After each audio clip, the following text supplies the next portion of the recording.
المرسلين ألا يا ربنا يا إلهي اغفر لشيخ الألوري يا ربنا يا إلهي اغفر لشيخ الكمالي يا ربنا يا إلهي اغفر لشيخ الحكيم يا ربنا يا إلهي اغفر المدير السميع الجود الصالحين بذمرات المرسلين ربنا يا إلهي اغفر لشيخ الألوري والحبوب الصالحين في زمرة المرسلين على وسلام بنوري على البدر وظلامي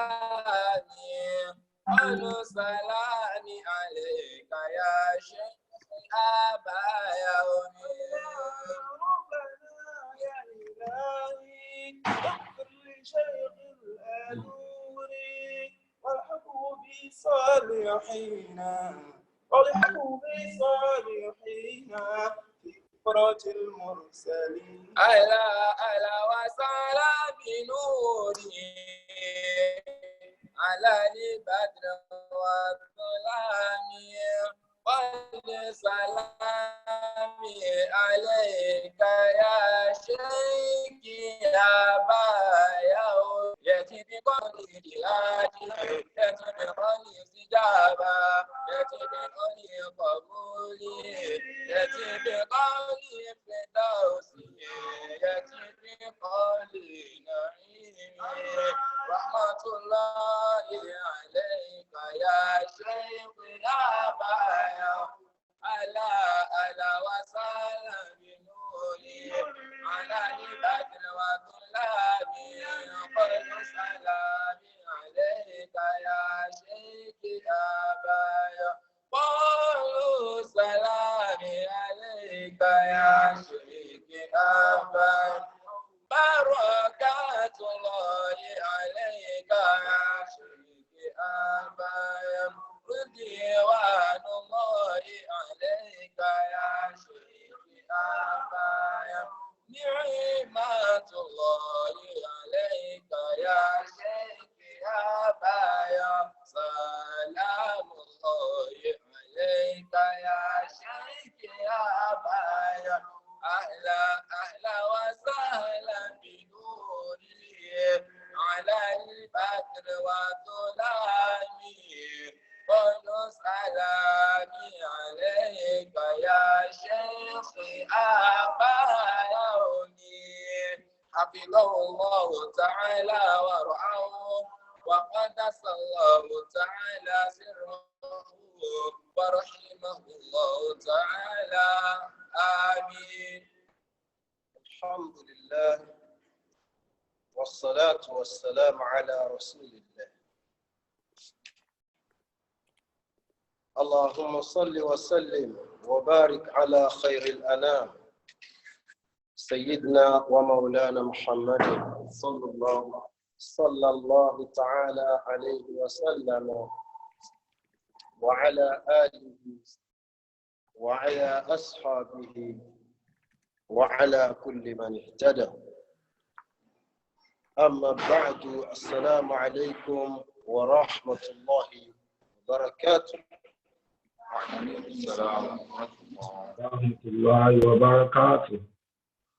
All praise is due to Allah,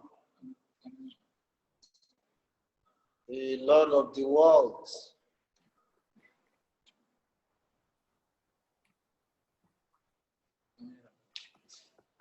We seek Allah's bounties of blessings on the Holy Prophet Muhammad.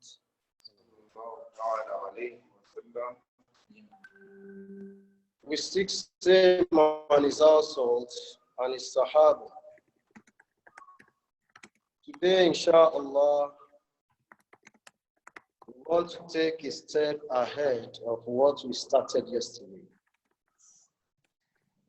And don't forget, Yesterday, we started from the beginning of Surah Al-Baqarah, and we were able to explain in a little way some of the understandings of these verses. In a very brief recap, yesterday we talked about the letters starting Surah Al-Baqarah, and like we can see in other chapters of the Quran, that the absolute knowledge is with Allah. We also talk about the book, even though I failed to make a distinction yesterday, that is the distinction between the linguistic meaning and the spiritual connotation of ذَلِكَ الْكِتَابِ. Most of the Mufassirun, they agreed linguistically that ذَلِكَ, in most cases, will function as هذا. And to translate ذَلِكَ to this is the book is very much correct linguistically. But what we are trying to say is that spiritually there is a connection between the expression of Allah to where the message is actually coming from. From Ilmul Ladun to Ummul Kitab and to Lawil Mahfuz. We proceeded to look at other verses, and the summary of everything is that Allah is talking about three categories of people, and the first category being the believers. The second category of the people are the disbelievers, while the third category of people are the hypocrites. And we explained that Allah took few verses to talk about the believers, just two verses talking about the kuffar, and Allah wants to speak to us about the hypocrites. Allah takes so much time to talk about the hypocrites. Why? Because the mu'min is guaranteed, and the kafir or the kuffar, their end point is certain. The most challenging thing is for somebody, a Muslim, who has invested some effort into being a Muslim, and in the end turn out to be a munafiq. This demands a lot of explanation so that Muslims can always examine themselves. Muslims can always query themselves. Muslims can always evaluate themselves. The Prophet had given us clues about the signs of munafiq, and a Muslim is expected to check himself all the time, so that Allah taking time to explain the part of the hypocrites, one should not in the end fall amongst them. All this we discussed yesterday, and we started the discussion on the hypocrites. Today, inshallah, we will continue from where we stopped. And we, inshallah, will start from verse 10. And that will, inshallah, take us to verse 20, where Allah begins by saying, في قلوبهم مرض. أعوذ بالله من الشيطان الرجيم. بسم الله الرحمن الرحيم. في قلوبهم مرض فزادهم الله مرضا ولهم عذاب أليم بما كانوا يكذبون. وإذا قيل لهم لا تفسدوا في الأرض قالوا إنما نحن مصلحون. ألا إنهم هم المفسدون ولكن لا يشعرون. وإذا قيل لهم آمنوا كما آمن الناس قالوا أنؤمن كما آمن السفهاء. ألا إنهم هم السفهاء ولكن لا يعلمون. وإذا لقوا الذين آمنوا قالوا آمنا وإذا خلوا إلى شياطينهم قالوا إنا معكم إنما نحن مستهزئون.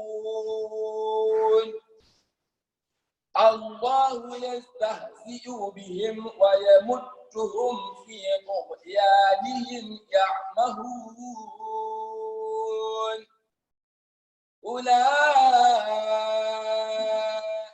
الذين اشتروا الضلالة بالهدى فما ربحت تجارتهم وما كانوا مهتدين. أولئك الذين اشتروا الضلالة بالهدى فما ربحت تجارتهم وما كانوا مهتدين. مثلهم كمثل الذي استوقد نارا فلما أضاءت ما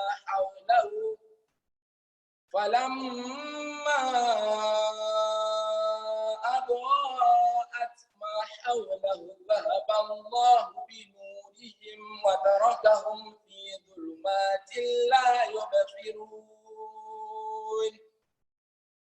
صم بكم عمي فهم لا يرجعون. أو كصيب من السماء فيه ظلمات ورعد وبرق يجعلون أصابعهم في آذانهم من الصواعق حذر الموت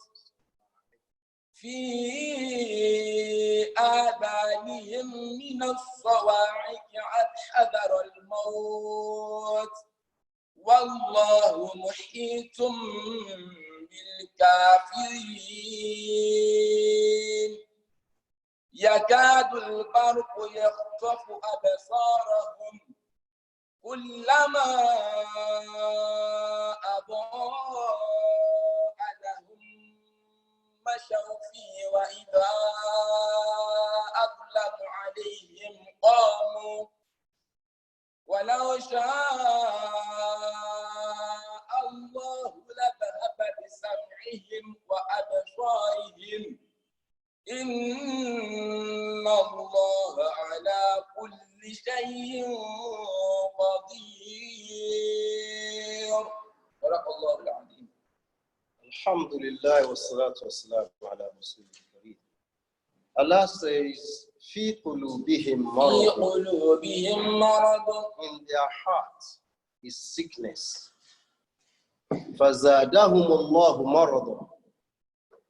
Rather than seek cure for their sickness, Allah increased them in their sickness. The sickness here is the sickness of the heart and not the sickness of the body. That's why Allah says, فِي قُلُوبِهِمْ مَرَضٌ. It is not a sickness to be taken care of by the cardiologist, whereas it is a spiritual sickness. فَزَادَهُمُ اللَّهُ مَرَضًا. What kind of sickness? Scholars told us that it is a sickness they took from doubt, يعني شك, a sickness they took from riya, arrogance, a sickness that is caused as a result of nifaq, hypocrisy. So Allah says, this is the sickness of the heart that lives with them. فَزَادَهُمُ اللَّهُ مَرَضًا. And Allah increases them in this sickness. وَلَهُمْ عَذَابٌ أَلِيمٌ بِمَا كَانُوا يَكْذِبُونَ. Allah says, لَهُمْ عَذَابٌ أَلِيمٌ. Their own punishment is different from that of yesterday. The punishment of the kuffar is adhabun adhim, heavy punishment, great punishment. But the punishment here is adhabun alim, a painful punishment. Painful in the sense that the pain does not diminish at all. Sometimes one might feel a great pain and it might diminish, it might subside. But in the case of the munafiqun, their own punishment is adhabun ali, the punishment that is highly painful. Bima kanu yakdhibun. And this is the first attribute Allah gives us about al-munafiqun. This punishment is as a result of the lies they concocted against the Prophet. The lie they spoke against Islam. The lies they told against the Muslims. Bima kanu yakdhibun. They live with this disease, and Allah increases it with them. And in the end, what they gain is nothing but a painful punishment. Allah, in the opposite manner, had told us in the Quran that فَأَمَّا الَّذِينَ آمَنُوا فَزَادَهُمْ إِيمَانًا.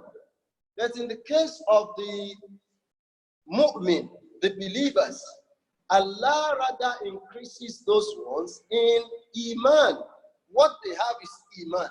And what Allah increases them in is also iman. وَهُمْ يَسْتَبْشِرُونَ. As a result, in the end, they are gracious. They are given glad tidings. They are happy. وأما الذين في قلوبهم مرض فزادتهم رجسا إلا رجسهم. That is how you continue to see a lot of verses. In another portion, it says, وَالَّذِي اهْتَدَوْا زَادَهُمْ هُدًى. The one that has seen guidance, that Allah has given guidance to, Allah increases him in guidance. Allah gave a disease into the heart of the munafiqun. And rather than them saying cure, فَزَادَهُمُ اللَّهُ مَرَضًا. What Allah did, or what Allah does, is to increase them in their sickness. بِمَا كَانُوا يَكْذِبُونَ. This will tell us that al-jaza'u min jinsil amal. The reward will always come from the effort. The main work will determine the result. The munafiqun, what Allah plans for them is punishment, and not just punishment, a painful one. And for it to be able to come to pass, Allah increases them in their disease. وإذا قيل لهم لا تفسدوا في الأرض قالوا إنما نحن مصلحون. These are a set of people. إذا قيل لهم, when they are told لا تفسدوا في الأرض, do not cause corruption on the earth. Do not destroy the earth. قالوا لا تفسدوا في الأرض, do not cause destruction on the earth.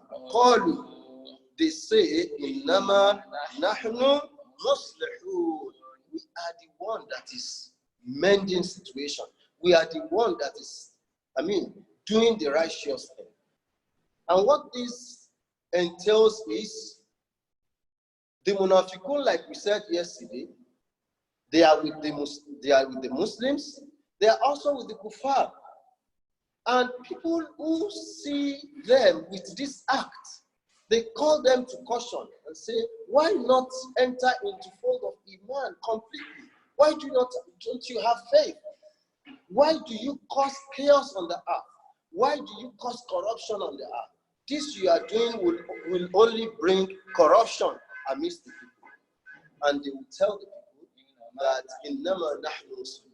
What we are doing is exactly what will bring a solution onto the surface of the earth. In the life of Muhammad sallallahu alaihi wasallam, and like we have seen that Allah has told Muhammad sallallahu alaihi wasallam to stay aloof from the mushrikun. Lakum dinukum waliyadin. To you belongs your religion, and to us, and to me belong my religion. And this is Islam. But here comes the munafiqun. They try to belong here. They also want to belong here. And they try to make the people see that their participation in the other camp is their effort to make sure that perhaps those people, they can see good in us, and us, we can also see good in them.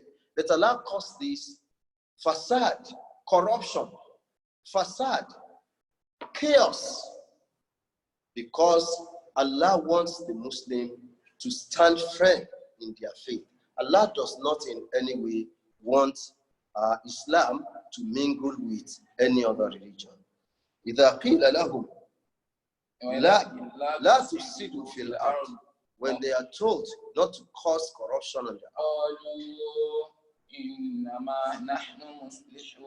they say we are indeed the one that is doing the righteous thing, that is doing the islah, the making the heart to be good.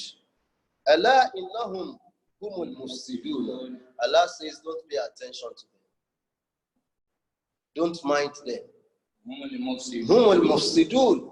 They are the ones that are causing the corruption. They do not pay heed. They do not notice that they are actually the ones doing that. Now, and when they tell them, have faith, can't you see Abu Bakr? Aminu, have faith. Can't you see Umar? Have faith. Can't you see Mus'ab bin Umair? Can't you see Uthman bin Affan? Can't you see Abu Huraira? Can't you see? Can't you see? Can't you see?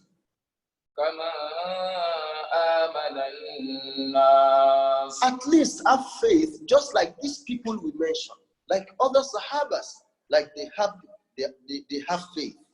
قالوا أنؤمن كما آمن السفهاء. What did they say? Anu'minu, do we believe kama amana sufaha, like these idiots, like these stupid fellows? They are stupid to them in the sense that they are looking at these people, the Sahabas, as being stupid. How can somebody abandon his family, his wealth in Mecca, and come to Medina with Muhammad sallallahu alaihi wasallam? How can Mus'ab, for example, ibn Umayr, leave his mother with all the wealth in this world and come to Medina to live a life of a poor man? They see that to be stupidity. And they look at every one of these Sahabas as not knowing what they were doing. How can you leave all your wealth behind? How can you leave your family behind? And you come to Medina in the name of faith. Do we have such faith? Kama amana as-sufaha, like these silly people, foolish people have faith.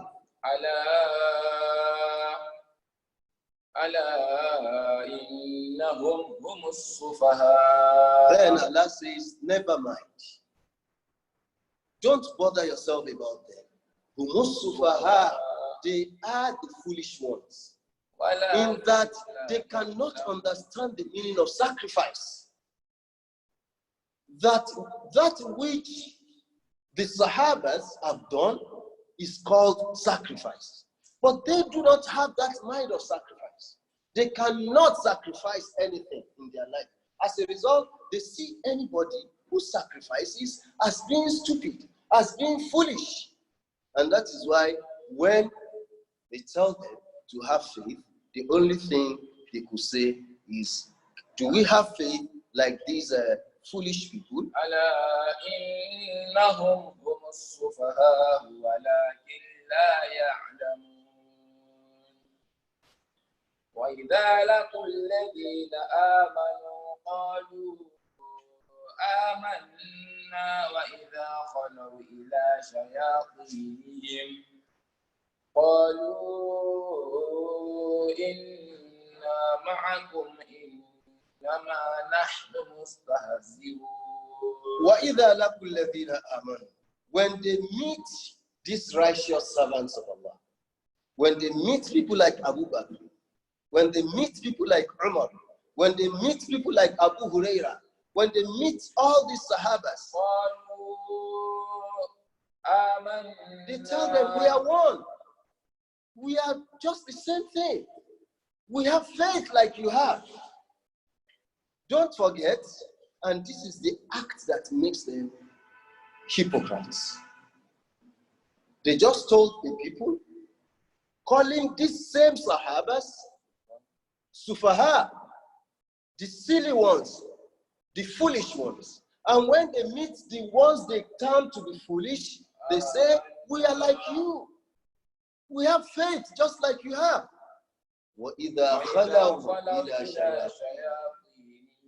when they return to their idols, when they return to their ruasa, their leaders, when they return to the kuffar, when they return to them,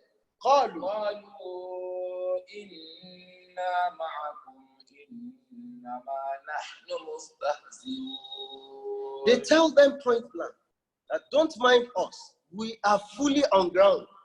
We are fully with you. We are only deceiving those people. We only deceive the Muslims.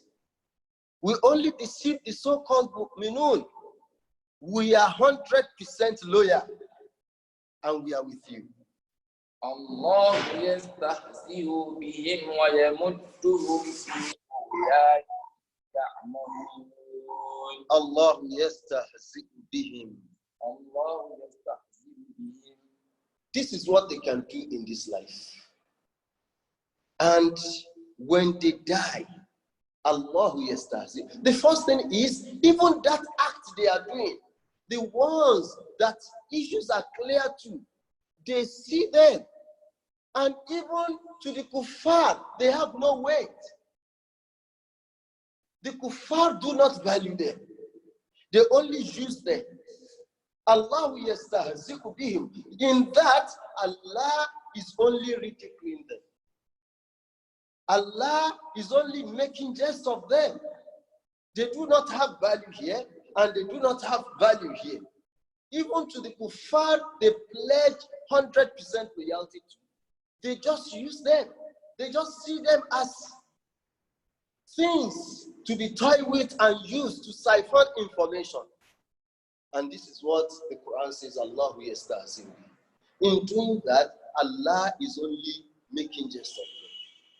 And the worst of all that is what will happen in the day of Qiyamah, when Allah will send them to hellfire. وَيَمُدُّهُمْ فِي طُغْيَانِهِمْ يَعْمَهُونَ. Not only that, يَمُدُّهُمْ فِي طُغْيَانِهِمْ. In their rebellion, Allah leaves them. Allah extends their time in their rebellion. Allah leaves them for some time, perhaps, so that they وَيَمُدُّهُمْ فِي طُغْيَانِهِمْ. Allah lengthens their tughyan, their hypocrisy, their idolation, in their error. Allah leaves them to keep on in their error. Now, يَعْمَهُونَ. And Allah uses a word here. Allah says, يَعْمَهُونَ, leaving them blind in the eye. There is difference from amiya and amiha.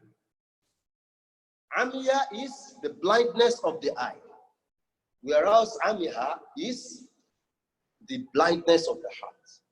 Allah leaves them to tarry in their lust. Ya'mahun, with the blindness of the heart. أولئك الذين اشتروا الضلالة أولئك الذين اشتروا الضلالة بالهدى. They are a people. They sold guidance to purchase lust. They throw away guidance and took dollar. وما ربحت تجارتهم. They trade off their iman for kufr. فما ربحت تجارتهم. And they gain nothing in this business they have done. It's actually a business. It's a transaction. But they felt taken to kufru, taken to dolal. Of course, they are proud of what they were doing. And that is why they are so comfortable trading off iman, trading off their guidance for dolal. فَمَا رَبِحَتْ تِجَارَتُهُمْ. They do not benefit from that transaction. وما كانوا مهتدين. As a result, they are not committed to guidance at all. There is no way for them to seek guidance, because all they were doing it deliberately. مثلهم كمثل الذي استوقد نارا. Now, Allah now comes to say, مثلهم, their examples, كمثل الذي استوقد نارا. It's like the example of somebody that lit up a light, lit up a fire. فلما أضاءت ما حوله. And when everything around becomes brightened up with the light, ذهب الله بنورهم. Allah took away their sight. Look at the example Allah is giving about the munafiqun. Mathaluhum, the likeness of them, the example of them, is like the example of somebody that lit up the fire. Naturally, when somebody put up a fire, what happens? In a darkness, in the real darkness, what happens? There is light around, and everything can be seen and everyone can see. And that is the example of the light of Al-Islam. This tells us that the munafiqun, their main crime is that they came into faith first. They saw the light of Islam. They entered into Islam. That is the light. And this is why Allah says, Kamathali Levi, and Levi is singular. Whereas Allah is talking about plural, as we shall see. When somebody lit up a fire, and what happens?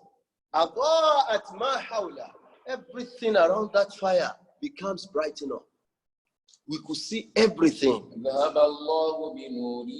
it is at that point that Allah took away their sight.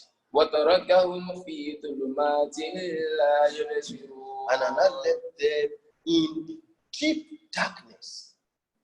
La yubsirun. As a result, they could not see anything. You see, somebody who had sometimes been able to see and goes blind would appreciate everything more than somebody that has been given birth to without the sight at all, without seeing. Somebody who had come to Islam, they saw the Prophet, they received the message, and they claimed to be part of the Muslims. And yet, because of what? The marad in their heart, the disease in their heart. And what did we call the disease? Shak, the doubt they have in their heart. The riyah, the arrogance they keep in their heart. The nifaq, the hypocrisy they keep in their heart. This disease is what led them to losing that light. وَتَرَكَهُمْ فِي ظُلُمَاتٍ. Allah left them in absolute darkness. لَا يُبْصِرُونَ. As a result, they could not see anything. Now,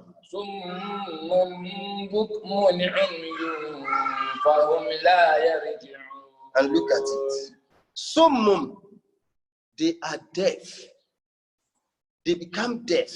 Bukmun, they become mute.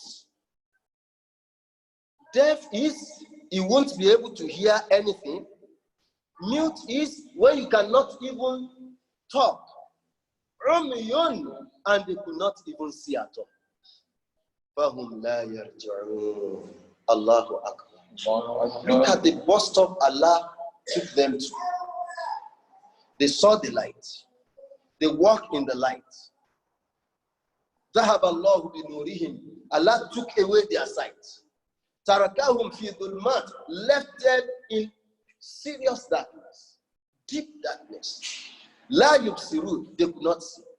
If seeing, not being able to see is their only problem, it will have been a small problem. Perhaps they could shout out for help. Perhaps they could hear the direction of sound and follow. But in their case, they are deaf. They cannot hear anything. Bukmun, they cannot even express themselves. And they could not see anything. As a result, they could not return to where they were coming from. They became stagnant. Here they are, stuck. They cannot move. Not forward, not backward. At least, if you cannot go forward, you will return to where you are coming from. Allah says, Summum, Bukmun, Umyun, Fahum la yarji'un. The easiest thing to return to your source, to return back to where you are coming from, is the least thing they could have done. They could not even do that. وَإِنَّهَا لَا تَعْمَى الْأَبْصَارُ وَلَكِنْ تَعْمَى الْقُلُوبُ الَّتِي فِي الصُّدُورِ. This is the blindness of the heart. The blindness of the heart. So, Allah made the munafiqun to lose everything. Summun, bukmun, umyun, فَهُمْ لَا يَرْجِعُونَ. They will not be able to return. أو كصيب من السماء فيه ظلمات. That is the first example. Allah brings the second example. Allah says, أو كصيب من السماء. Or we liken and we give another example of a dark cloud. And some of the Mufassirun says it is rain. Sajibin minas sama, dark cloud in the heaven. Fihi dhulumatun, that comprise of darkness. Not only that, there was thunder, wabarq, and lightning. And what do you experience in this situation? Where the whole of the sama is darkened. Take, for example, when you want to experience some of those heavy rains in the afternoon that first brings about darkness, absolute darkness, that even in your house you could not see very well. It's not just coming with darkness, such rain, it's also coming with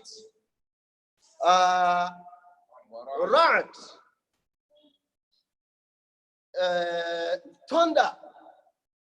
It's not only with that, wabarq and lightning. Whenever there is thunder, there is heavy noise. And wherever there is lightning, there is that kind of light within darkness that sometimes could cause havoc. All these mixed together. Allah says, Al kasayibin fi sama. It's like a dark cloud in the heaven. Fi dhulmat. There is full darkness in it. And thunder. And lightning. But look at them. In all we have mentioned, they felt the way to protect themselves is to use their hands, their fingers, to block their ears.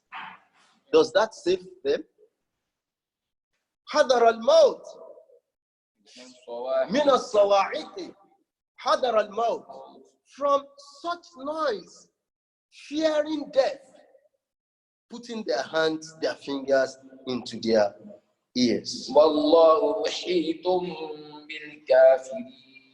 And Allah has encircled the kuffar. Look at the end of this verse. Allah is simply telling us that a munafiq will only end up a kafir. ثم آمنوا ثم كفروا ثم ازدادوا كفرا. Allah will increase them in their kufru, and in turn they will end up in kufru. يكاد البرق يخطف أبصارهم. Then يكاد البرق يخطف أبصارهم. The lightning is as if it's about to blind their eyes. كلما أضاء لهم مشوا.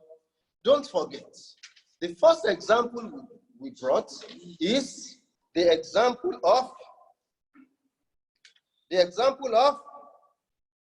الذي استوقد نارا, the one that lit up a fire. فلما أضاءت ما حوله, when everything around him is brightened up.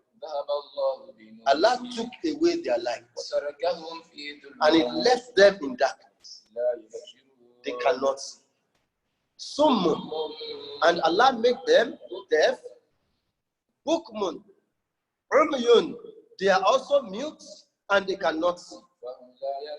Their own case is gone. They cannot return. So here comes two examples of a munafiq that will never return back to full iman. And it's giving us the second example of a munafiq that perhaps Allah can still help him. So he says, it's like a dark cloud in the heaven. Fi dhulmatun, is full of darkness. Wara'dun, and thunder. Wabarkun, and lightning. يَجْعَلُونَ أَصَابِعَهُمْ فِي آذَانِهِمْ. Ridiculously, they dip their fingers into their ears, trying to prevent themselves in fear of dying. But Allah has encircled the kuffar. In their own case, the lightning is almost blinding them off completely.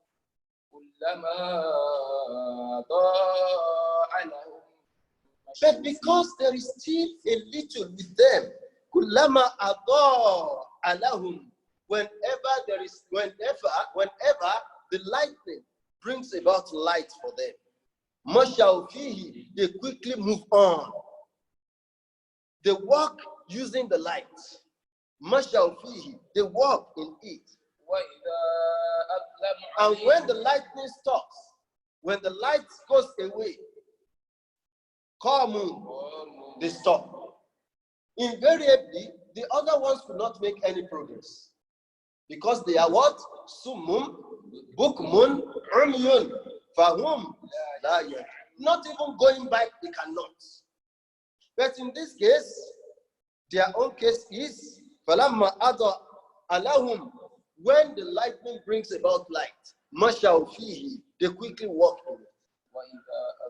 And when the lightning goes away and it brings about darkness, they stood. They stop.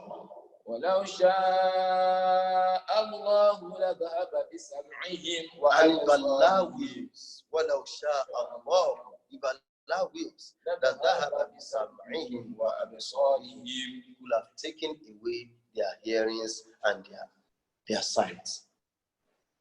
Inna Allah على كل شيء قدير. The reservation Allah gives in this case is the case of a munafiq that perhaps Allah can still have mercy upon.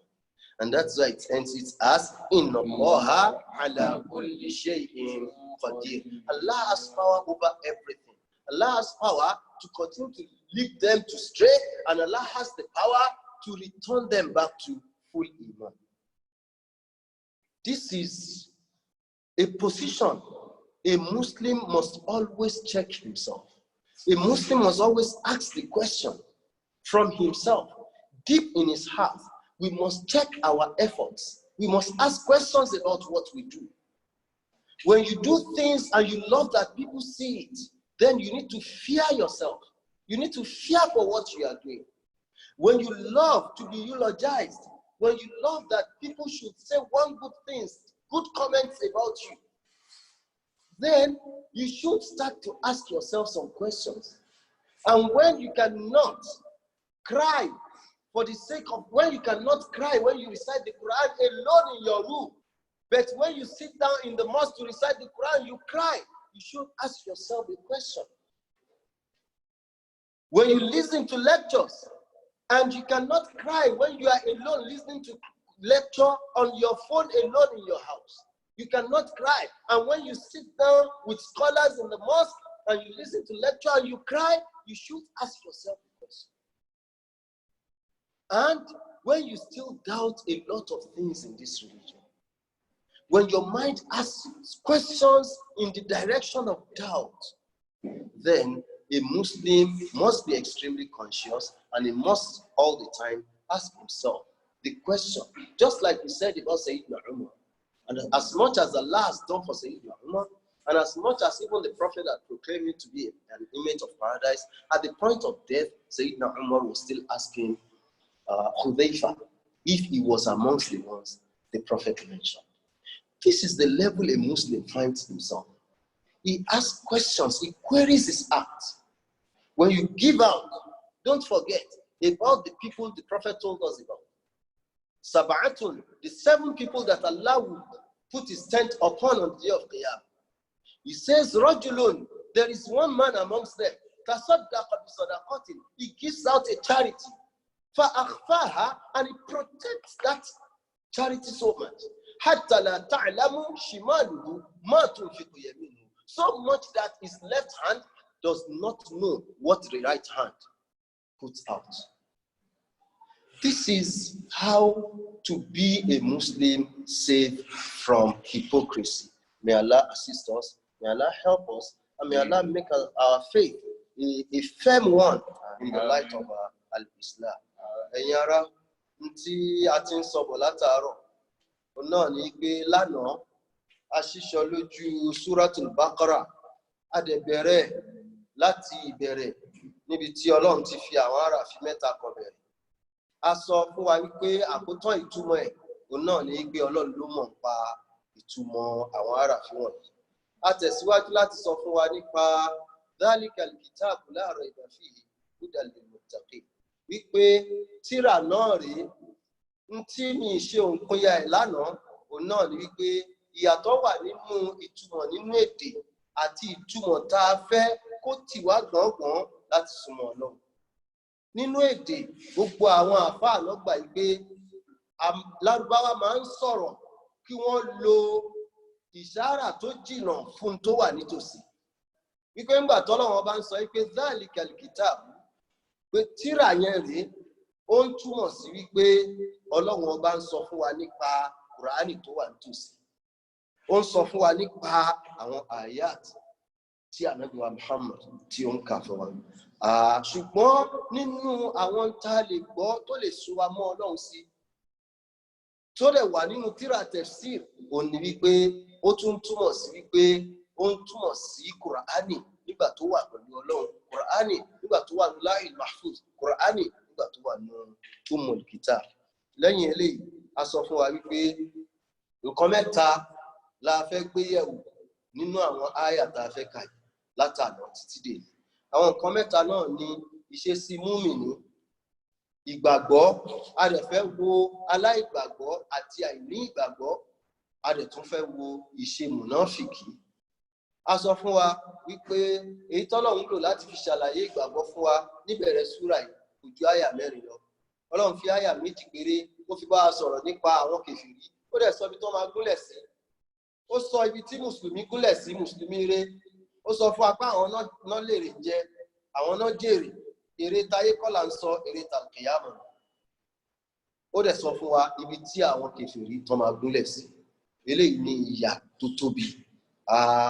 Ó dẹ̀ tún àwa ṣíṣọ lójú ọ̀rọ̀ àwọn mùnáfìkì, a sọ díẹ̀ nú ẹ̀ lánàá. A gbé láti ibi tó sọ pé wa minan nasi man yaqulu amanna billahi, àwọn tí wọ́n ń sọ pé àwọn nígbàgbọ́ nínú Ọlọ́run, tó dẹ̀ já sí pé wọn nígbàgbọ́ òtítọ́. Lóòótọ́ wọ́n bá àwọn onígbàgbọ́ ṣe, lóòótọ́ wọ́n bá àwọn onígbàgbọ́ lò, lóòótọ́ wọ́n bá àwọn onígbàgbọ́ rìn, ṣùgbọ́n ìgbàgbọ́ ni kò ṣe wọ́n láǹfààní tó.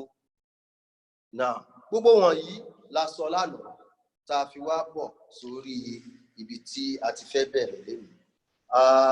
A fẹ́ bẹ̀rẹ̀ láti àyà 10 lénìí, gẹ́gẹ́ bí Ọlọ́run bó ṣe ń bá wa sọ̀rọ̀ nínú Kùránì wípé في قلوبهم أعوذ بالله من الشيطان الرجيم بسم الله الرحمن الرحيم في قلوبهم مرض فزادهم الله مرضا ولهم عذاب أليم بما كانوا يكذبون وإذا قيل لهم لا تفسدوا في الأرض قالوا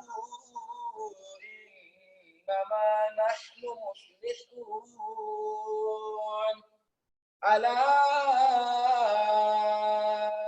إنهم هم المفسدون ولكن لا يشعرون وإذا قيل لهم آمنوا كما آمن الناس قالوا أنؤمن كما آمن السفهاء ألا إنهم هم السفهاء ولكن لا يعلمون وإذا لقوا الذين آمنوا قالوا آمنا وإذا خلوا إلى شياطينهم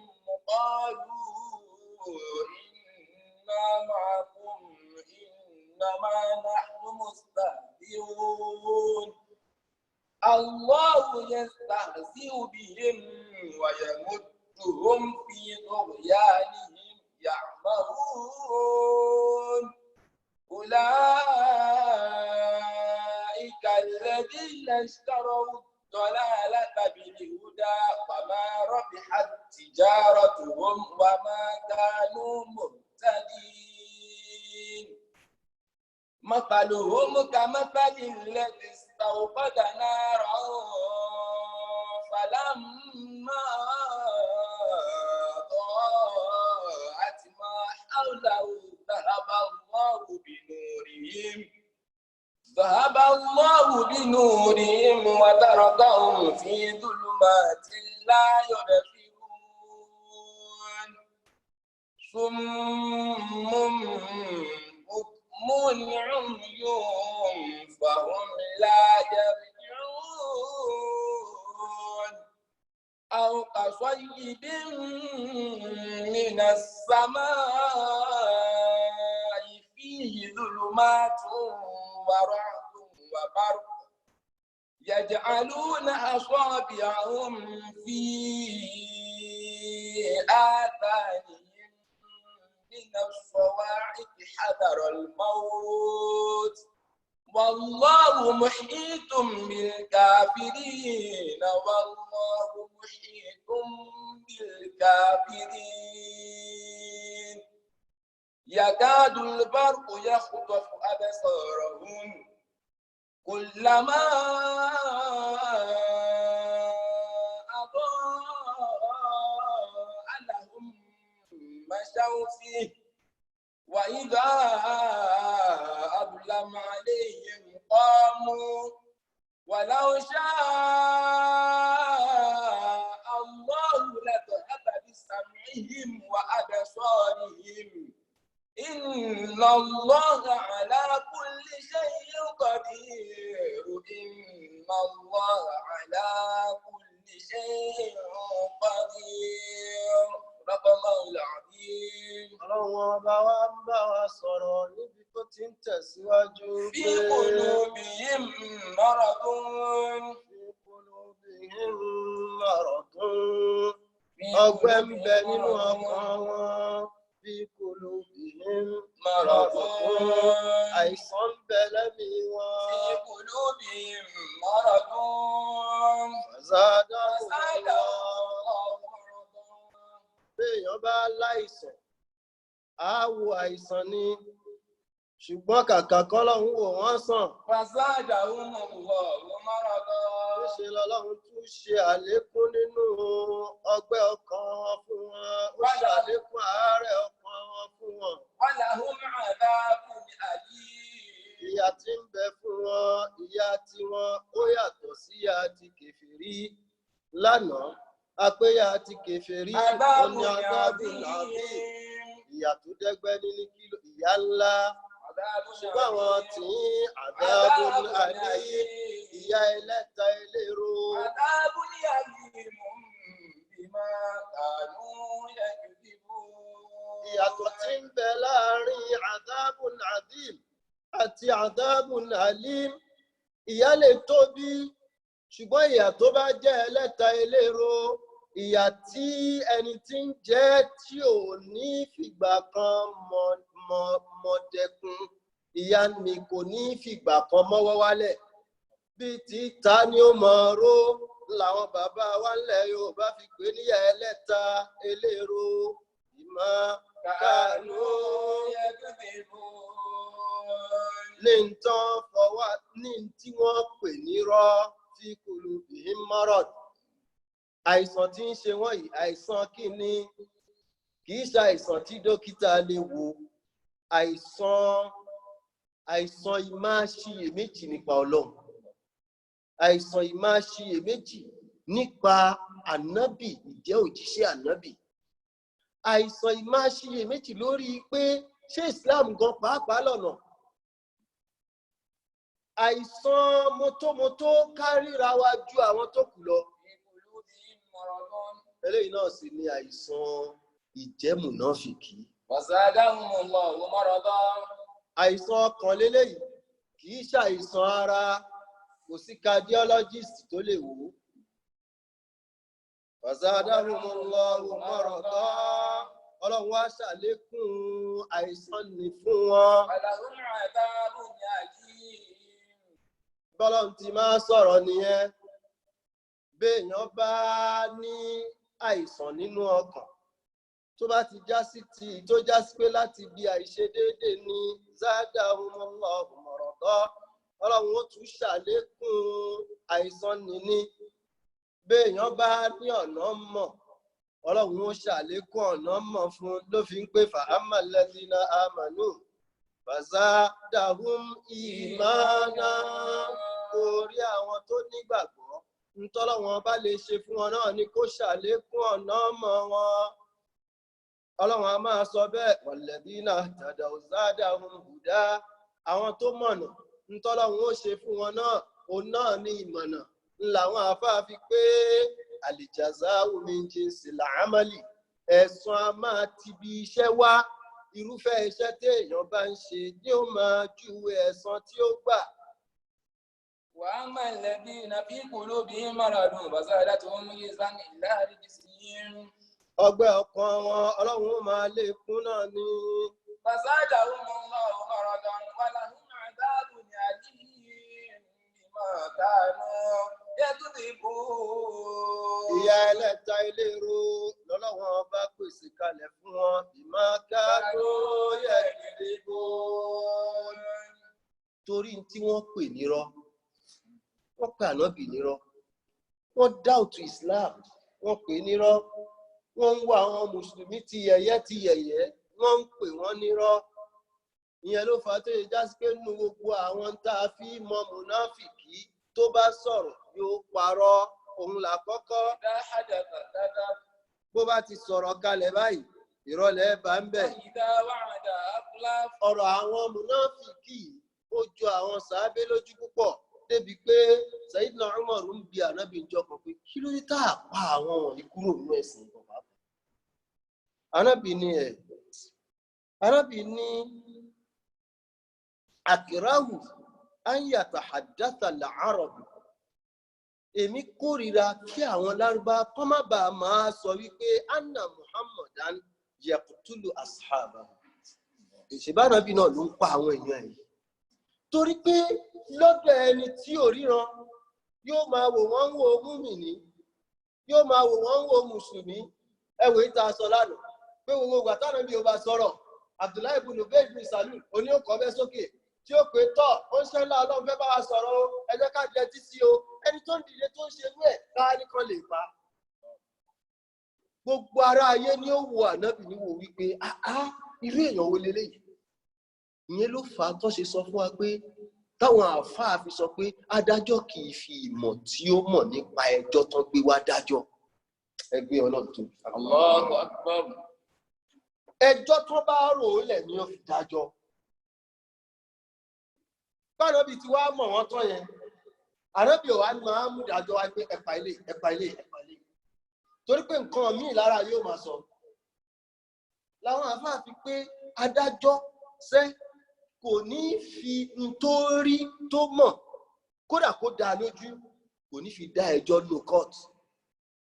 Àwíjàre tó ní kálukú bá kó wá ni ó fi dájọ́. N tí mò ń sọ ni wípé kí kádájọ́ kan máa lọ kó wá rí àwọn méjì, kó wá rí bí kan bó ṣe dídì pa ìkejì, kó wá kó ẹjọ́ nìwá sí kóòtù tiẹ̀. Ṣẹ́wọ̀n kó rí ó sì mọ ohun tó ṣẹlẹ̀. Kí agbẹjọ́rò àwọn tó pààyàn kó wá rí ẹjọ́ náà gbé kalẹ̀ tó bẹ́ẹ̀. Ṣé èyí tó mọ̀ yẹn ni ó fi dájọ́? Kí dẹ̀ láǹfààní lọ́yà? Kí láǹfààní pé wọ́n wá? Tí wọ́n rò lẹ́jọ́ ni ó fi dájọ́. N ló fà tọ́lọ̀ fi sọ pé Allahu wallahu yafsilu bainakum yawma al-qiyamah. Gbogbo ẹjọ́ pátá lọ́lọ́run ó tún dá lálùkàyà. Torí pé adájọ́ ni mélòó adájọ́ tó ti dájọ́ wrongly, ṣùgbọ́n tọ́lọ́run ò ní mú fún. Torí pé tí wọ́n bá rò kalẹ̀ ni ó fi dájọ́. ńlá bí fi sọ fún Sayyidina Umar wípé akrahu an yatahaddatha al-arabu èmi ń kórìíra kí àwọn lárúbáwá kọ́ má bàa wá sọ pé anna Muhammadan yaqtulu ashab Muhammad náà kọ́ ló ti ń pa àwọn èèyàn èyí ni a máa lé àwọn èèyàn kúrò nínú ẹ̀sìn yóò máa lé àwọn tó fẹ́ wọlé yóò máa lé wọn padà ẹni tó ti wà nínú ilé gan pàápàá tí ò trust ẹ̀mí ara ẹ̀ yóò tètè bẹ́ dànù. Ẹ wo hikima kò sí bó ti lè máa ká ẹlòmíì lára sí wípé mùnáfíkí là ń lè ẹ jẹ́ ká yanjú wọn. Ànábì ò yanjú wọn. Ànábì bá wọn lò gbésí ayé tó ń ti bẹ́ẹ̀ tó ń ti bó ṣe já sí nínú tafsir wọ́n tún ṣàlàyé fún wa débi pé nígbà tí àwọn sàábé tí wọ́n bọ̀ látòjú ogun Uhud ṣé Uhud lógun kejì ni nígbà tí wọ́n bọ̀ ṣé mọ̀ pé Abdullahi ibn Ubay ibn Salul ó ti ṣe tí ó ṣe wọ́n tún wá wà mọ́ṣáláṣí ìjọkàn Ànábì wá fẹ́ sọ̀rọ̀ ní Abdullahi ibn Ubay ibn Salul ló bá tún dìde pé Ànábì ló fẹ́ bá a sọ̀rọ̀ yìí ó ẹ̀dẹ̀ ti gbọ́ o làwọn sàábé wa kí fún wọn á ti jáde ìpẹ́ ládùúgbò tí wọ́n ṣe tó ń ti bẹ́ẹ̀ náà Ànábì ń wòran rẹ̀ Abdullahi ibn Ubay ibn Salul ó kú fúnra rẹ̀ ni kódà ńgbà tó kú tọmọ ẹ̀ ránṣẹ́ wá bá Ànábì sallallahu alayhi wa sallam Ànábì tún fi kóòtù ẹ̀ Ànábì tún fi ránṣẹ́ sọmọ ẹ̀ pé ẹ dá ilé ìbò bàbá yín lára kọ́lọ̀ ń tiẹ̀ ṣàánú ẹ̀ díẹ̀ ẹ gbé Ọlọ́run tóbi. Allahu akbar. ńlọlọ́wọ́n bá ń sọ fún wa. Wa idha qila lahum la tufsidu fil ardi qalu innama nahnu muslihun. Àwọn mùnáfìkí wọ̀nyí idha qila lahum tí wọ́n bá sọ fún wọn la tufsidu fil ardi ẹ má balẹ̀ jẹ́ mọ́ ẹ má ṣe ìbàjẹ́ lórí ilẹ̀. qalu innama nahnu muslihun. Wọ́n máa sọ fáwọn èèyàn pé ṣé ẹ̀rí báwa là ń tún nǹkan ṣe ni. Tẹ́ fi ń rí wa lọ́dọ̀ wọn yẹn à ń tún nǹkan ṣe ni. Ẹ máa rí wọn ládọ̀ àwọn kèfèrí. Ẹ sì máa rí wọn nínú ìjókòó mùsùlùmí. Bẹ́ẹ̀ bá wá ń challenge wọn, wọ́n mọ̀ pé kó lè dá la wá ń ṣe jàre. Kó lè dá la ń bá ká. Èèyàn kan láti wà tó máa jẹ́ kó mọ bí Ànábì ṣe tó. Àwọn èèyàn láti máa jẹ́ kó mọ̀ báwo lẹ̀ sí ń ṣe pàtàkì tó. Ànábì lọ́lọ́run rán kì í ṣàwọn. Ànábì lọ́lọ́run rán kì í ṣàwọn. Kí ló wí? Qalu innama nahnu muslihun. Àwa àkọ́kọ́ là ń tún nǹkan ṣe. Ọlọ́run ní ẹ má dá wọn lóhùn. Innahum humul mufsidun. Àwọn kan lòkìlẹ̀ jẹ́. Walakin la yash'urun. Ó ṣe ni wọn ò kàn fúra mọ̀. Wọ́n ti tẹ̀rí sínú kábalẹ̀ jẹ́. Wọn ò wá mọ̀ sí tí ó dáa. Wọn ò fúra mọ̀ pé tí ó dáa làwọn ń ṣe. Walakin la yash'urun. وإذا قيل لهم آمنوا كما آمن الناس. Nígbà tó bá tún wá sọ fún wọn pé bẹ́ẹ̀ tí ń bá lọ ẹ̀yin náà ẹ gbàgbọ́ tán. قيل لهم آمنوا. Báwọn Abubakar ti dúró ẹ̀yin náà ẹ dúró tán. Báwọn Umar ti dúró ẹ̀yin náà ẹ dúró. قيل لهم آمنوا. Báwọn sàábé wọ̀nyí ti dúró ẹ̀yin náà ẹ dúró. قيل لهم آمنوا. Wọ́n á sọ bẹ́ẹ̀ fún wọn. كما آمن الناس. Ń bẹ́ẹ̀ ráwọn èèyàn tó dúró tán ni. كما آمن الناس. Ẹ dúró. قالوا أنؤمن كما آمن السفهاء. Wọ́n máa pé ṣe ẹ fẹ́ ká wàá dàbí àwọn àgbọ̀ wọ̀nyí. آمن السفهاء. Ẹ fẹ́ ká ní irú ìgbàgbọ́ wo lẹ fẹ́ ká ní bíi tàwọn tó gọ̀ wọ̀nyí. آمن السفهاء. Àbíkó lèèyàn ti ń láti fi gbogbo ohun tó nílẹ̀ sí Mọ́kà kó máa wá bọ̀ Mọ̀dínà. Kó lèèyàn báwo ni ọkọ̀ ti ń bọ̀ lọ́dọ̀ Ànábì téèyàn kan wá tí ó fara gbà á. Àwọn wọ̀nyí kọ́ bó o ní irú Mùsáàbù bó o ló ti ń láti fìyà ẹ lẹ̀ pẹ̀lú gbogbo ọlá tó sì jọ nìkan ni. bó ló ṣe fi àdúrà ọlá nílẹ̀ sí Mọ́kà gẹ́gẹ́ bí ọmọ ọlọ́lá. Wọ́n ròyìn Mus'ab fún wa pé tó bá kọjá báyìí lẹ́yìn àìmọye ìṣẹ́jú ẹ sì máa mọ̀ pé Mus'ab ti kọjá. Ọlá ni inú ọlá náà bí sí, kò mọ ohun tó ń jẹ́ ìṣẹ́rí, ṣùgbọ́n torí ìtì Islam ó lọ sí Mọ̀dínà, ó fi gbogbo ẹ̀ lẹ̀. Wọ́n máa bí wọn sí àwọn tẹ́ ẹ fẹ́ káwà jọ. Ó lè wọ́n ti fi ọ̀rọ̀ ọ̀lẹ̀ kó wá ṣẹ̀ṣẹ̀ kó mọ̀ ọmọ ṣẹ̀ṣẹ̀ fúnra ẹ̀. Àwa ò lè ṣe bẹ́ẹ̀. Àmánà sọ̀fà ọmọ sọ̀fà. Ọ̀rọ̀ ni yóò rí bẹ́ẹ̀ torí pé àwọn ọmọ lágbọ́. Wàlá kẹ́lá ya'lamu. Ṣe ni wọn ò mọ̀, ẹ má bá wọn wí, wọn ò mọ̀ ní àwọn gangan náà kọ̀. Gbogbo ẹni tó bá sacrifice fọ́lọ́run, Ọlọ́run kì í dójú tì wọ́n tó bá dà lọ́kẹ̀yàmọ̀. Wa idha laqul ladina amanu. Wọ́n máa tún wá pàdé àwọn tó pè lẹ́ni agọ́ni. Wọ́n ti gbé àwọn tán ní káwọn jọ àwọn nọ́gọ̀. Wọ́n máa tún wá pàdé irú àwọn Abubakar, tán pàdé irú àwọn Umar, tán pàdé irú àwọn Sayyidina Ali. Wọ́n máa wá pé ìlànà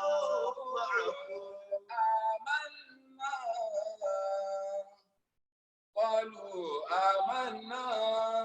Wọ́n máa sọ fún wọn pé àwa tẹ́ rí àwa náà nígbàgbọ́. Wàyídá kọlá ìlà àjàyà pè é. Ṣùgbọ́n tí wọ́n bá padà lọ sọ́dọ̀ àwọn òòṣà tó ń sìn. Bọ́ọ̀lù. Nígbà tí wọ́n bá padà lọ sọ́dọ̀ àwọn ọ̀gá wọn tó rán wọn níṣẹ́. Àjàyà pè é. Nígbà tí wọ́n bá padà lọ sí ọ̀dọ̀ àwọn bàbá wọn, àwọn olórí wọn. Bọ́ọ̀lù. Iná wọ́n máa fi wọ́n lọ́kàn balẹ̀ pé ẹ fọkàn balẹ̀. Iná máa gbọ́n. A wà pẹ̀lú yín ti bí. A wà pẹ̀lú yín lójúlówó. Iná máa gbọ́n. Àwa ò lè fi yín lẹ̀ láéláé. Iná máa gbọ́n. Iná máa nahnu mustahzi'un. Àwa máa kàn mú wọn ṣeré mà ní. Gbogbo ń tẹ́ ẹ̀rí tá à ń ṣe pẹ̀lú wọn yẹn, a kàn mú wọn ṣeré ni, kódà torí tí la ṣe ń ṣe bẹ́ẹ̀. Inna ma'akum lódìndín la wà pẹ̀lú yín, a wà pẹ̀lú yín ti ń gbí. Innama nahnu mustahzi'un. Àwọn akàn fi wọ́n ṣe erémọdé ni, akàn fi wọ́n káàtì fọ́ọ̀nsì ni. Báàbá ṣe bẹ́ẹ̀ báwo láyé ṣe fẹ́ dùn? Báàbá ṣe bẹ́ẹ̀ báwo la ṣe fẹ́ máa rọ̀rọ̀ wá sọ fẹ́ ni? Báàbá ṣe bẹ́ẹ̀. Innama nahnu mustahzi'un. Allahu yastahzi'u bihim. Ọlọ́run ní èmi fúnra mi ń fi wọ́n ṣe yẹ̀yẹ́ lọ́nà wo, wọn ní ilé, wọn ní ìlóko, wọn ní lọ́dọ̀ múmìnì, wọn tún ní lọ́dọ̀ kèfèrí tó ń ṣiṣẹ́ fún. Béèyàn bá mọ bí wọ́n ti máa tírìtì àwọn tó jẹ́ spy, àwọn tó jẹ́ informant, a mọ̀ pé Ọlọ́run bó ṣe rí gẹ́lẹ́ lọ́lọ́run sọ. Bó ṣe rí gẹ́lẹ́, àwọn kùdìẹ̀kùdìẹ̀ wọ́n ti tọ́jú ẹ̀ sọ́wọ́, wọn lè revolt. Ọlọ́run ṣe sọ fún ọgbà Ọlọ́run ń ṣe yẹ̀yẹ́ wọn. Pèsè èèyàn làwọn eléyìí. Wàyàmúdùhùm. Ọlọ́run tí wàá nà kúnlẹ̀ fún wọn. Wàyàmúdùhùm fi lọ́wọ́yà nìyí. Nínú àwọn ìwà àbàjẹ́ wọn, nínú ìgbẹ́rùgbọ́nrí wọn, Ọlọ́run tún jogúnlẹ̀ fún wọn. Lẹ́ni tó fọ́nú fọ́ra, wọ́n fọ́jú ọkàn, kì í ṣe ojú májàsí kọ́tà náà fọ́.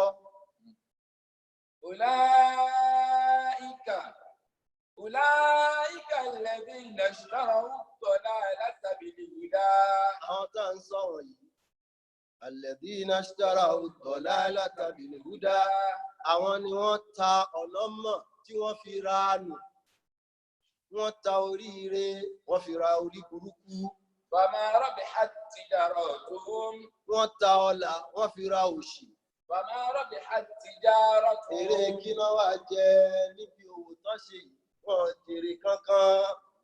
Fama kanu muhtadin. Wọ́n tiẹ̀ tún ní mọ̀nà láéláé. Masaluhum kamathali alladhi istawqada nara. Ọlọ́run ló ń fẹ́ fún wa lápẹẹrẹ wọn. Ọlọ́run wá pín àpẹẹrẹ náà sí méjì. Àkọ́kọ́ ń bẹ. Ó dàbí ẹnìkan tó tanná. Nígbà tí iná náà tó wá mọ́lẹ̀ tán, tí gbogbo ohun tó wà lágbègbè ẹ̀ tó mọ́lẹ̀, mọ́ haúlà wú gbogbo ohun tó wà lágbègbè ẹ̀ tá a ń rí kedere. Àwọn tá à ń sọ yìí, Ọlọ́run wá fọ́ wọn lójú. Ọlọ́run gbàgbé wọn sínú àlù, sínú òkùnkùn. Rí ọmọ. Ọlọ́run ní tí wọ́n burú torí pé láyò bìsírùn ló fi parí ẹ̀. Wọ́n ríran. Níbi títí wọ́n burú sí ni wípé súnmú àdìtì ni wọ́n, àyàyà ni wọ́n, afọ́jú ni wọ́n pẹ̀lú. Ẹ wo bọ́lọ̀ ń títù. Kò sí wá ò tá a fi so nǹkan pọ̀ ń bẹ̀. Kì í ṣe wípé wọ́n léléyìí wọn léléyìí. Bukmun àdìtì ni wọ́n, bukmun ọ̀yàyà ni wọ́n, ọ̀rùn afọ́jú ni wọ́n. Ilé ọ̀rọ̀ tí wọ́n burú sí nìyẹn. Àwọn àgbàlagbà tá a bá ń lẹ̀ Yorùbá, wọ́n ní bíwájú ò bá ṣe é lọ, àṣà padà sẹ́yìn. Wọ́n ti wá dé agbèjù, iwájú ò ṣe é lọ mọ́. Níbi ọ̀rọ̀ wọn wá burú sí, ẹ̀yìn ò tún ṣe é padà sí. Ǹgá wọn lè ṣẹ́rí padà láéláé.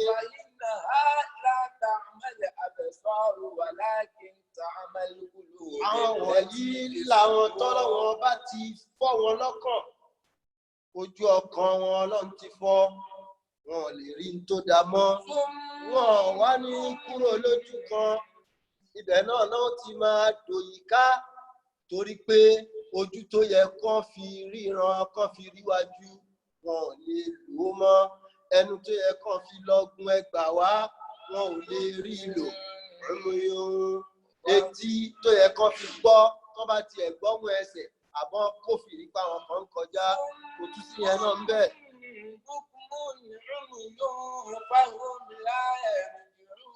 Ìdí ẹ̀rẹ́ tọ́lọ́run ṣe sọ pé fàáhùn láyé wọn ò lè ṣẹ́rí padà láéláé. Àwọn kàṣọ́ yìí bí mìíràn sàmáyé fi. Ọlọ́run lápẹẹrẹ kejì, kàṣọ́ yìí bí mìíràn sàmá, àbí ká fi wé ẹ̀ṣújò lójú sánmọ̀. Fíyè dòlò máa tó kún fún òkùnkùn. Ẹ̀yin náà ẹ wò ó, nígbà míì lọ́sàn-án tójò bá fẹ́ rọ̀, gbogbo ilé ayé wa ṣú birimu birimu. Ẹni tó ń wà nínú ilé kò ní ríran mọ́. Ọlọ́run ní ká fi wé kàṣọ́ yìí bí ká fi wé ẹ̀ṣújò ní sánmọ̀. Ó ti kún fún òkùnkùn. Ó tún kún fún àrá wàbárùkún àti mọ̀nàmọ́ná. Ẹ wà wọn tọ́lọ́ wọn bá tó kù. Gbogbo àwọn tí máa dẹ́rù bàyàn lọ́nà púpọ̀. Òkùnkùn a máa dẹ́rù bàyàn bẹ́yìn ò bá dúró dídí. Tí àrá bá bẹ̀rẹ̀ sí sán lójúlówó, kò sí ẹni náà tẹ́rù ò ní bà. Àgàgà bímọ ẹ bá ṣe tó lórí ẹ̀ náà ló sì máa mú àrà tọ́lọ̀ lè dá pẹ̀lú ẹ̀. Wàbárùkù mọ̀nàmọ́ná ojú sánmọ̀, ìyẹn tún ní agbára, ó tún burú. Bí ti ṣàní bẹ́ẹ̀ náà ló ṣe kó aburú oríṣiríṣi sí ni. Ọlọ́run ní gbogbo ohun tí ẹ̀ṣújò tó kó dání. Bí gbogbo ń ta sọ yìí ti wá tó yaj'aluna asabi'ahum fi adani, ọ̀nà tí wọ́n rò pé àwọn lè protect ara wọn náà ni kán mú ìkànnì kán fi dí etí. Kí náà ń dí etí wọn, kí náà ń dí etí wọn sí?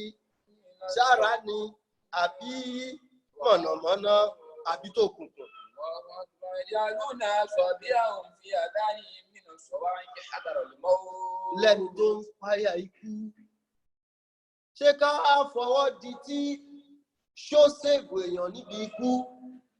ká fọwọ́ bo etí ṣó lè prevent èèyàn níbi má gbọ́ àrá tí ń sán? ká fọwọ́ di tí ṣó lè mú kí mọ̀nàmọ́ná tí ń ṣá kó má ṣe ni ní ṣùtá nígbà tọ́lọ́run bá pé kó ṣe ní ṣùtá? من الصواعق حذر الموت والله محيط بالكافرين. Ọlọ́run ní ọ̀rọ̀ wọn níbi tí ó gúnlẹ̀ sí kèfèrí náà ni ó gúnlẹ̀ sí. bí èèyàn bá ti tẹ̀rì sínú ìṣe mùnáfíkí yóò máa jìndò sí ni, yóò sì padà wá di kèfèrí. torí pé ẹ̀yin náà ẹ wò ó, nígbà ẹ wo èdè tí wọ́n ń pè nígbà tó bá pàdé àwọn ológun, ẹ wo èdè tó ń pè nígbà tó bá pàdé àwọn kèfèrí. wọ́n á máa sọ èdè ẹ̀tàn fún àwọn mùmínì. ara yín ni wá, àwa náà nígbàgbọ́. ṣùgbọ́n tí wọ́n bá dọ́dọ̀ àwọn kèfèrí, wọ́n á sọ tọkàntọkàn fún wọn pé Allah wà pẹ̀lú iṣẹ́. àwọn yẹn à ń fi wọ́n ṣe yẹ̀yẹ́ ni. níbi tí ọ̀rọ̀ wọn fi sí ibẹ̀ náà ni ó gúnlẹ̀ sí.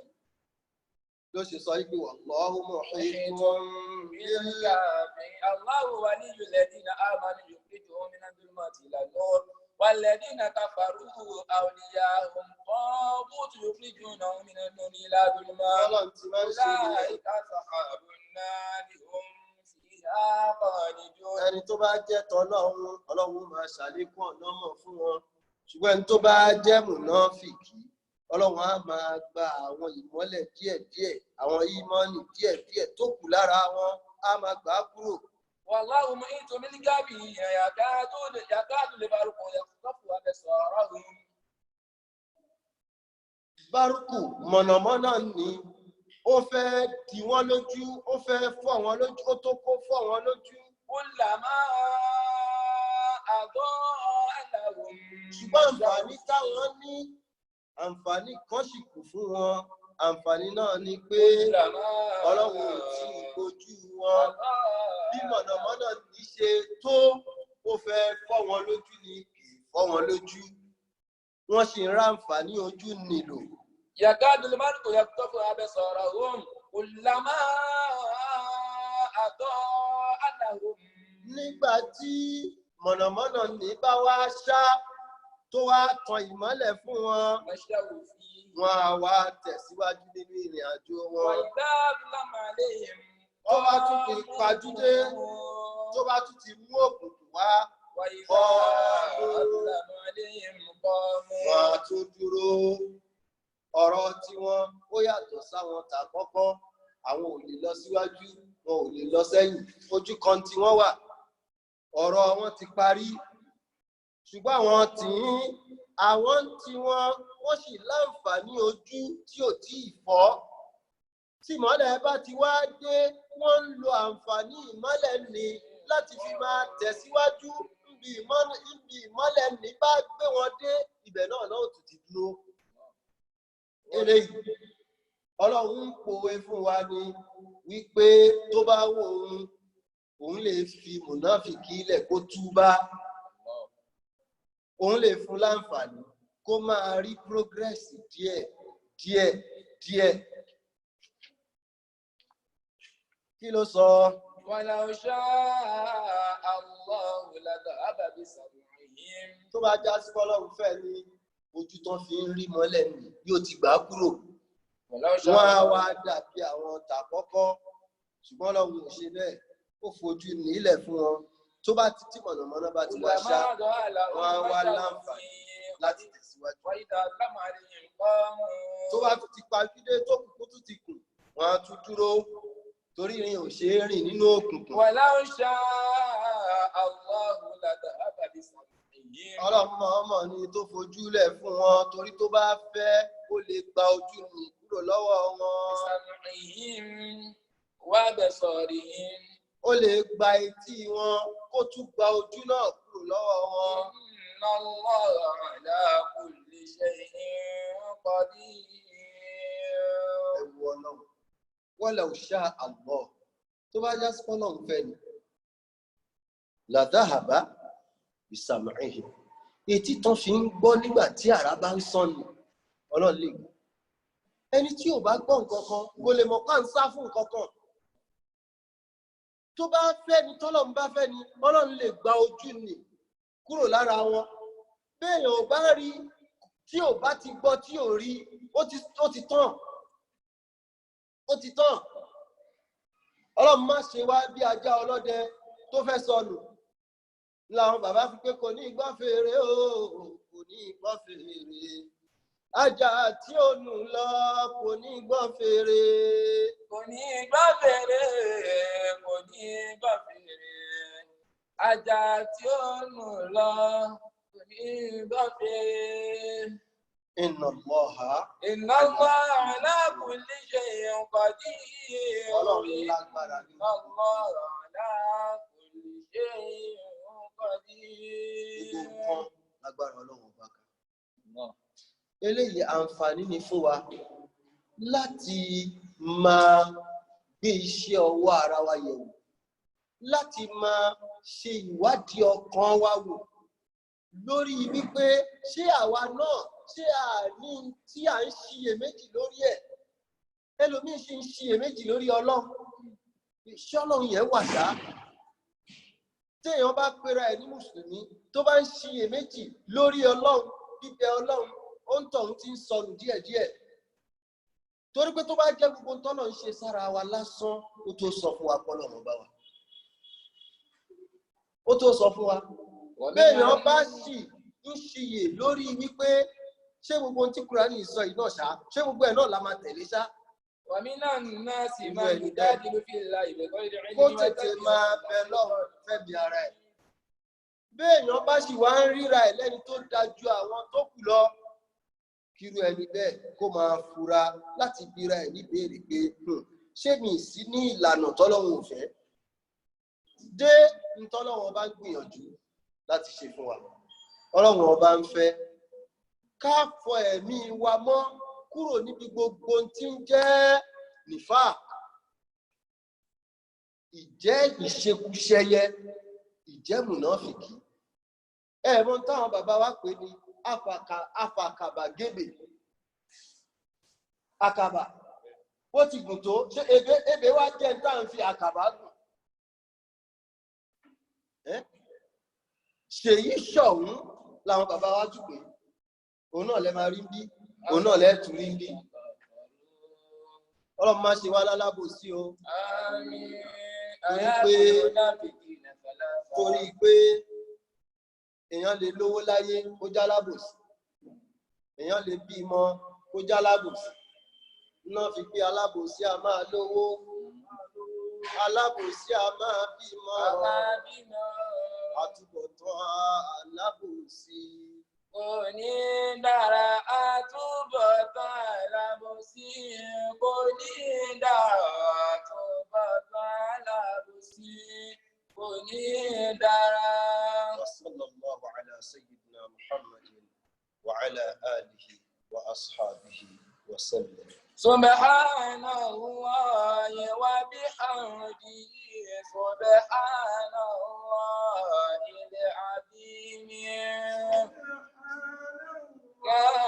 وبحمده سبحان الله العظيم كلمتان خفيفتان ثقيلتان بميزان حبيبتان إلى الرحمن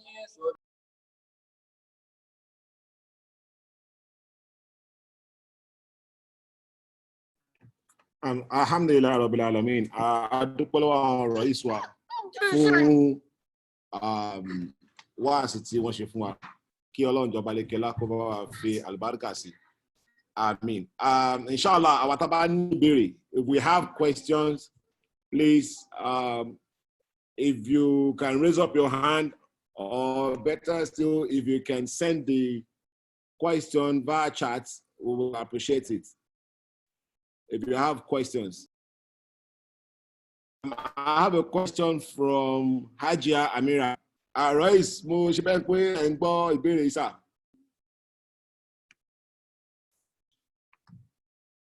Assalamu alaikum, sir.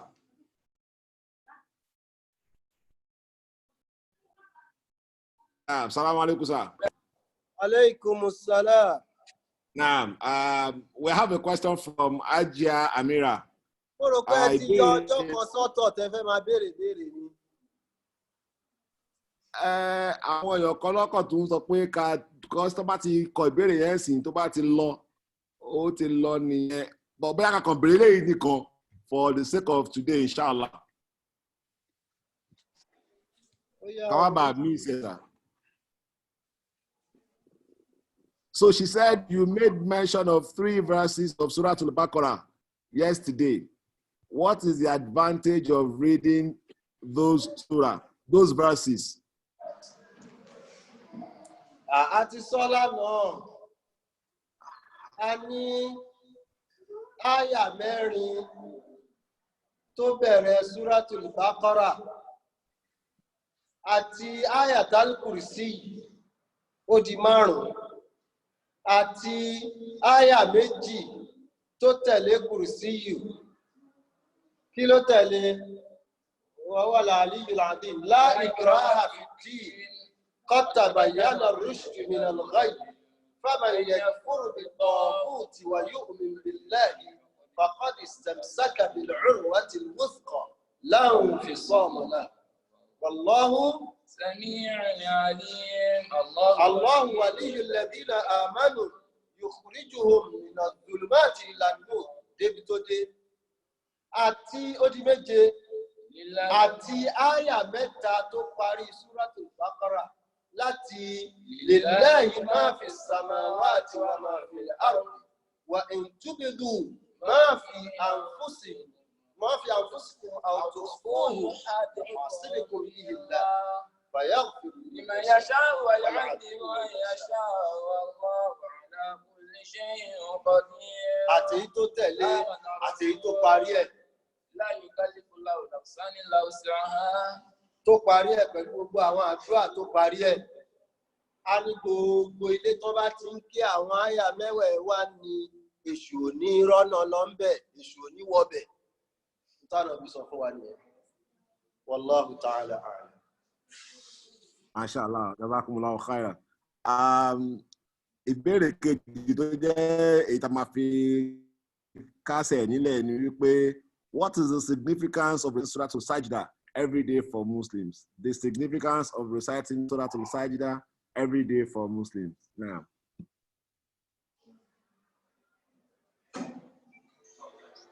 Suratul Baqarah là ń ṣe lọ́wọ́ fa. Wọ́n sáré kó náà ṣe rìsáàṣì síwájú. Tá a bá débẹ̀ kó wá béèrè. Mashallah. Nígbà Suratul Sajda tó jẹ́ Sajda ló gbé wá tí ò gbé mi wá ó mọ nǹkan kan pa Suratul Sajda. Allahu Akbar, Mashallah, Mashallah. So, Saturday the 9th and Sunday the 10th of May, inshallah, a máa ṣe compilation gbogbo àwọn ìbéèrè wa, a lè béèrè ẹlẹ́kùnrẹ́rẹ́ agbára Ọlọ́run, inshallah. We say jazakumullahu khairan to our Rais. Inshallah, àwọn tó bá wà nílé ẹjọ́ ẹ̀fọ́ ní àzíkiri kí Áfíríkà gbà ń lẹ̀. Bismillah. بسم الله الرحمن الرحيم يا سلام سلمني يا سلام سلمنا يا سلام سلمني يا سلام سلمنا يا سلام سلمني يا سلام سلمنا ارحم الله شيخنا اكرم الله شيخنا سلم الله شيخنا ارزق الله